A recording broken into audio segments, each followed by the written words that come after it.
Friends, ಇವತ್ ನಾವು ಬಳಸ್ತಿರೋ ಸಾರಿಗೆ ಅದೇ ಟ್ರಾನ್ಸ್ಪೋರ್ಟೇಶನ್ ಇಷ್ಟೊಂದು ಅಭಿವೃದ್ಧಿ ಆಗೋದಕ್ಕೆ ಒಂದು ಕಳ್ಳತನ ಕಾರಣ ಅಂದ್ರೆ ನೀವು ನಂಬ್ತೀರಾ? ನಂಬಲೇಬೇಕು. 19ನೇ ಶತಮಾನದಲ್ಲಿ ರಬ್ಬರ್ಗೆ ಪ್ರಪಂಚದಾದ್ಯಂತ ವಿಪರೀತ ಬೇಡಿಕೆ ಇತ್ತು. ರಬ್ಬರ್ ಅನ್ನ ಏರೋಪ್ಲೇನ್ ನ ಟೈರ್ ಗಳಲ್ಲಿ, ಟೆಲಿಗ್ರಾಫ್ ವೈರ್ ಗಳಲ್ಲಿ, ಕಾರ್ ಬೈಕ್ಸ್ ಗಳ ಟೈರ್ ಗಳಲ್ಲಿ ಬಳಸ್ತಾ ಇದ್ರು. ಆದ್ರೆ ಪ್ರಪಂಚದಾದ್ಯಂತ ಸಪ್ಲೈ ಆಗ್ತಿದ್ದಂತ ರಬ್ಬರ್ ಗಳಲ್ಲಿ 96% ರಬ್ಬರ್ ಬ್ರೆಜಿಲ್ ಒಂದೇ ದೇಶ ಸಪ್ಲೈ ಮಾಡ್ತಾ ಇತ್ತು. ಇದರಿಂದ ರಬ್ಬರ್ ನ ಸಪ್ಲೈ ಮೇಲೆ ಬ್ರೆಜಿಲ್ ದೇಶಕ್ಕೆ ಬಿಗಿ ಹಿಡಿತಾ ಇತ್ತು.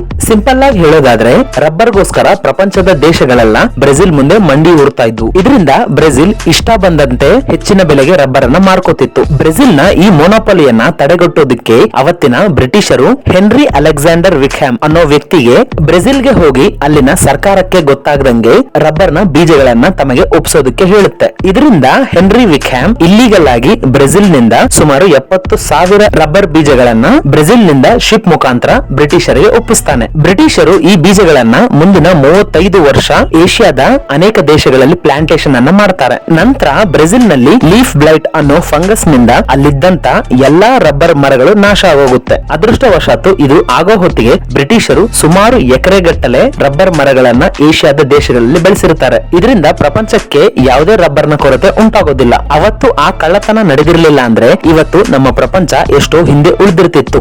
ಫ್ರೆಂಡ್ಸ್, ಈ ವಿಡಿಯೋದ ಇನ್ಫಾರ್ಮೇಶನ್ ಇಷ್ಟ ಆದ್ರೆ ಈ ವಿಡಿಯೋಗೆ ಜಸ್ಟ್ ಒಂದು ಲೈಕ್ ಅನ್ನು ಕೊಟ್ಟು ಸಪೋರ್ಟ್ ಮಾಡಿ.